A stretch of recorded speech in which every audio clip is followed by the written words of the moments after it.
everyone, good morning. আশা কৰো সকলো ভালে আছে আৰু মই এতিয়া আজৰি হৈ মিলি আহিলো ভাত বনাবলে। মানুহজনে বেপাৰী আহিছিলে, মাছ লৈ থৈছে আৰু ভাবিলো আপোনালোকৰ লগত আজি কি বনাও মই তাকে শেয়াৰ কৰো বুলি তেন্তে বড় ভিডিওটো আৰম্ভ কৰো। ইয়া মাছ এতিয়া বাছিব লাগিব। আজি ভাবিছো ভেদাইলতা দি মাছ বনাও বুলি। ভেদাইলতা খিনি থওঁতে খাম বুলি বেয়াই হৈ গৈছে, ভাবিলো আজি তাকে মাছৰ লগতে বনাই দিও বুলি। একদম সিম্পল কে বনাম, অকল নহৰু দি বনাম বুলি ভাবিছো। ভেদাইলতাৰ নামটো আচলতে ভেদাইলতা নে ভেদাইলতা বাৰু, মই কওঁ ভেদাইলতা আৰু মানুহজনে কয় ভেদাইলতা। এতিয়া আপোনালোকে কি বুলি কয় বাৰু জনাবচোন দেই। এতিয়া মায়ে মাছ খাব।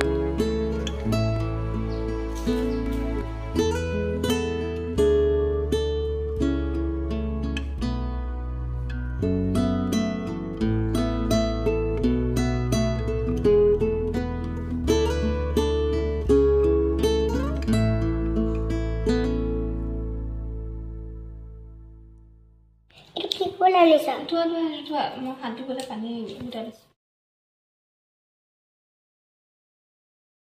ভেদাইলতা পাতখিনি মই মিক্সিত মাৰি লৈছো আৰু চাকি লৈছো। মই পাতখিনি দি নবনাও।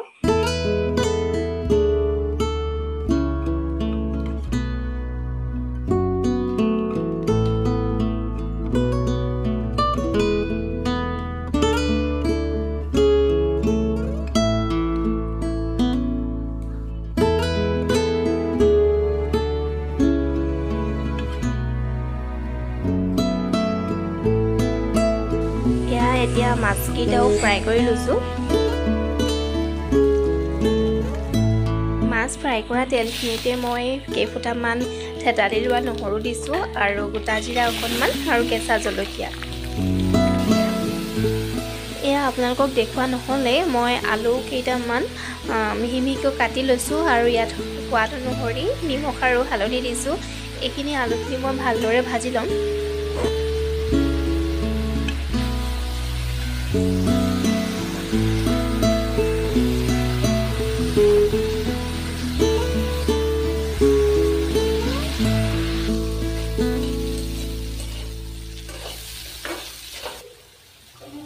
আলুখিনি ভালদৰে ভজাৰ পাছত মই ইয়াতে ভেদাইলতাৰ ৰসখিনি দিছোঁ আৰু ভেদাইলতাৰ ৰসখিনি অকণমান কম হোৱাৰ কাৰণে মই পানী অকণমান মিহলাই দিম।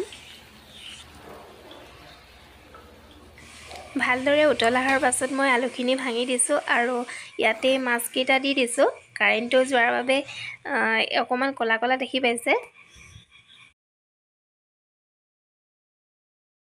এয়া এতিয়া আমাৰ ভেদাইলতাৰ সৈতে মাছৰ তৰকাৰীখন ৰেডি হৈ গ'ল। একেবাৰে চিম্পুল সহজতে বনোৱা এবিধ ভেদাইলতাৰ সৈতে মাছৰ তৰকাৰী। আপোনালোকে এবাৰ যিসকলে খোৱা নাই বনাই খাই চাব পাৰিব। বেছি সময় নালাগে, পটককেনে হৈ যায়। আশা কৰোঁ ভিডিঅ'টো চাই ভাল পালে আৰু নতুন এটা ভিডিঅ'ৰ সৈতে পুনৰ লগ পাম। ধন্যবাদ।